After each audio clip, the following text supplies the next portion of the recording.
السلام عليكم ورحمة الله وبركاته. لو أول مرة تشوفوني، أنا أميرة مشعل ودي قناتي تكات أميرة في المطبخ. النهاردة إن شاء الله يا جماعة هنعمل العزيزية أو المكرونة بلبن.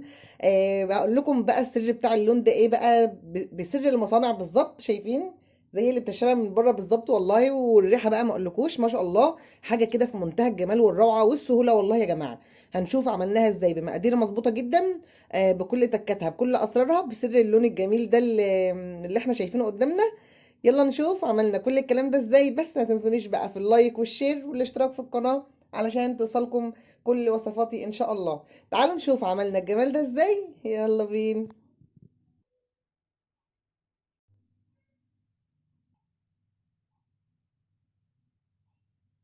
بسم الله. اول حاجه يا جماعه، هنا انا معايا كوبايه هنا من المكرونه اللي هي الاسباجيتي الطويله دي، انا مقطعاها كوبايه بس واحده. ومعايا لتر ونص من اللبن الحليب، اللي هو اللتر بيبقى 4 كوبايات، اللي هي المج دي مؤيد. ده كده لتر ونص او كيلو ونص. انا بس شايله منه نص كوبايه. هنجيب بقى حله نسلق فيها المكرونه وحله نحط فيها اللبن ونشوف احنا هنعمل ايه. اهو يا جماعه، انا حطيت كده اللبن في حله على النار وشغلت عليه. وبرده حطيت ميه. يعني الحله دي فيها 3 كوبايات ميه، هنسلق كوبايه المكرونه في 3 كوبايات ميه.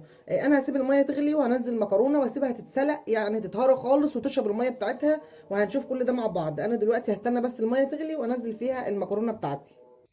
الميه بتاعتي غلت يا جماعه، هنزل بقى بالكوبايه بتاعت المكرونه وانا مولعه برضو على اللبن. وهفضل بقى يعني هخلي بالي كده اتابعها واقلب فيها لحد ما تتسلق خالص، واوريها لكم شكلها بيبقى عامل ازاي. وتتشرب كمان الميه بتاعتها، تحس ان هي بقت معجنه كده خالص. انا عاوزاها بالشكل ده. واللبن مولعه عليه اهو. انا بس هستنى ما المكرونه تتسلق شويه واقول لكم احنا هنكمل ازاي. شايفين يا بنات، ده بقى اللي انا عاوزاه واللي انا عاوزاه اوصل له. شايفين المكرونه اتشربت كل الميه كده، وتحس ان هي بقى عجنت خالص واتسلقت خالص واتشربت ال3 كوبايات ميه اللي انا حطيتهم. انا بقى انا يعني كده تمام قوي. نشوف بقى نكمل ازاي. شايفين اتشربت ازاي. عاوزه اقول لك، لو ما عندكيش مكرونه سباكيتي وعندك مكرونه من التانيه وعاوزاها ناعمه، انا ساعات بعمل كده، بقوم دقاها بحطها في كيس قبل ما اسلقها وادقها كده بايد الهون ولا حاجه. وبعدين بسلقها، بدقها بنعمها كده بدل ما اضربها في الخلاط وكده، فبدقها قبل ما اسلقها. انا بس حبيت افيدك عشان لو ما عندكيش مكرونه سباكيتي ولا حاجه. انا بقى شلت المكرونه بتاعتي، هاجي بقى اللبن، هنزل بكوبايه من السكر. طبعا السكر ده حسب الرغبه يا جماعه. عاوزه تقللي عاوزه تزودي، ابقي دوقيها وشوفي السكر اللي انت عاوزاه. انا حطيت كده كوبايه من السكر. هقلبه كده شويه. انا حابه احط برضو معلقتين كريم شانتيه كده بودر. مش حابه تضيفيهم، مفيش اي مشكله خالص، دول اختياري. بس انا حابه بس ازود كده تكون كريمي شويه اكتر.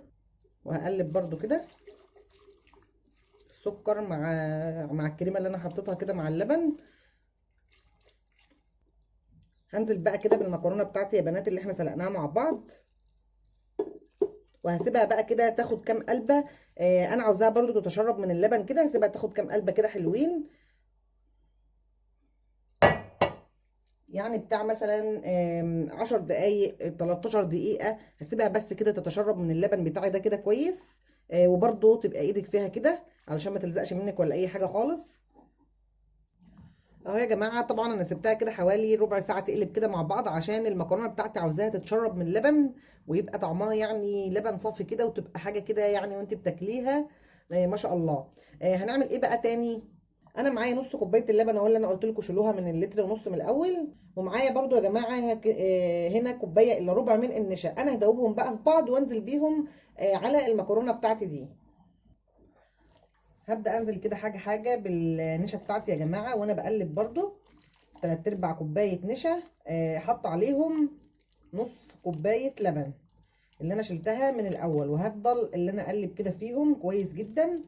النشا بتاعتي في الخليط بتاع المكرونه واللبن. طبعا السكر مظبوط جدا.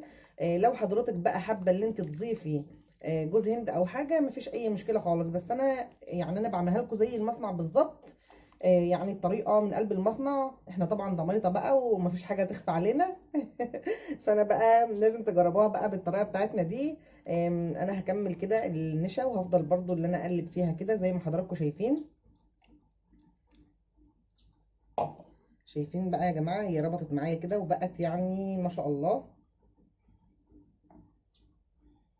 نزل بس المكرونة دي كده معايا بقى هنا ودي برضو اختياري، معايا مكعبين من الزبده. لو حابه اللي انت تحطي سمنه مفيش اي مشكله، بس دول يعني يدولي كده طعم حلو للمكرونه بتاعتي.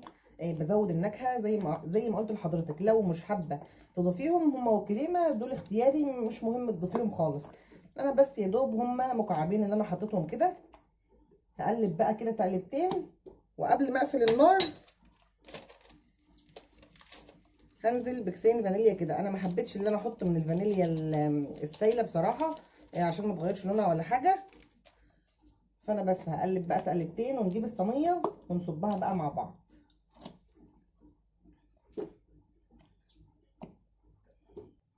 انا بقى جبت الصينيه بتاعتي كده يا جماعه. الصينيه بتاعتي دي مقاس 30. انا مش بحب يعني اسيب لكم الامور عايمه، بحب اقول لكم كل التفاصيل. انا بقى هنزل المكرونه بتاعتي دي كده فيها. شايفين جمالها؟ ولا لازقه معاكي ولا اي حاجه، انت واقفه قدامها وبتقلبي فيها على طول، مفيش اي حاجه بتلزق معاكي فيها. انا بقى هسويها كده في الصينيه بتاعتي وهسيبها بس لما وشها كده يتشمع، علشان اقول لكم احنا بندهنها ايه وايه سر اللون اللي احنا بنشوفه كده في محلات الحلويات او في المكرونه اللي احنا بنشتريها جاهزه من بره. هسيبها بس تهدى شويه بس تتشمع علشان اقدر ان انا ادهن وشها بالمكون بقى السري اللي انا اقوله لكم. يا جماعه انا سبتها بس هدت كده شويه، شايفين؟ سبتها بس اتشمعت كده علشان ان انا اعرف ادهنها. طبعا الصينيه انا نسيت اقول لكم انا كنت دهناها سمنه. معايا بقى الخليط بقى اللي هو السر بقى بتاع اللون ايه يا جماعه. معايا هنا معلقه عسل نحل كده كبيره، ومقلبه عليهم معلقتين من السمنه، وهدهن بقى وش العزيزيه بتاعتي او المكرونه بتاعتي دي. العسل النحل ده هو السر بتاع المصانع، اللي بخلي لنا اللون حلو قوي وبيبقى مظبوط جدا يعني. هدهن بقى الصينيه كده كلها بالخليط الجميل بتاعي ده. معلقه عسل نحل كده كبيره وعليهم معلقتين من السمنه، وبدهن وش الصينيه بتاعتي علشان تاخد لون حلو كده معايا. سيبها تتشمع اول علشان تقدري ان انت تدهنيها بكل بساطه زي ما انا بدهنها كده.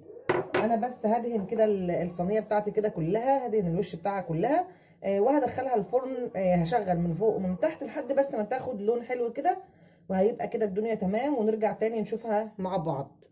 انا كده دهنتها كويس جدا. ندخلها بقى الفرن ونشوفها بعد ما تخرج ان شاء الله، ونشوف بقى كده قطعه منها كمان. يا جماعه دي بقى العزيزيه بتاعتنا او المكرونه بلبن بتاعتنا. بجد مش قادره اقول لكم الريحه عامله ازاي، وشايفين بقى سر اللون، السر اللي احنا عملناه كده مع بعض. نشوف بقى كده قطعه منها، حاجه كده ما شاء الله، وهم يعني، بجد وهم.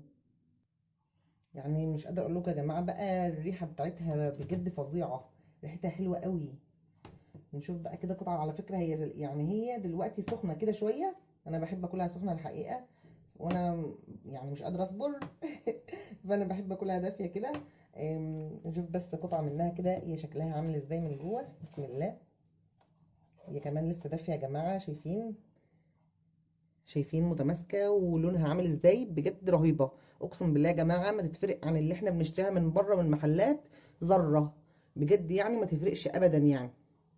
انا متاكده ان شاء الله ان انتوا هتجربوها، لان بجد هي تستحق التجربه يا جماعه والله. شايفين لونها ما شاء الله ابيض ناصع، ما فيش اي اختلاف بينها.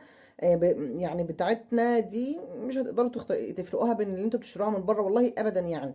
ان شاء الله هتعجبكم، وان شاء الله هتجربوها، وان شاء الله هتبعتوا لي التطبيقات. اشوفكم في حلقات تانية ووصفات تانية. دمتم في امان، دمتم في سلام، دمتم في حفظ الله. السلام عليكم ورحمه الله وبركاته.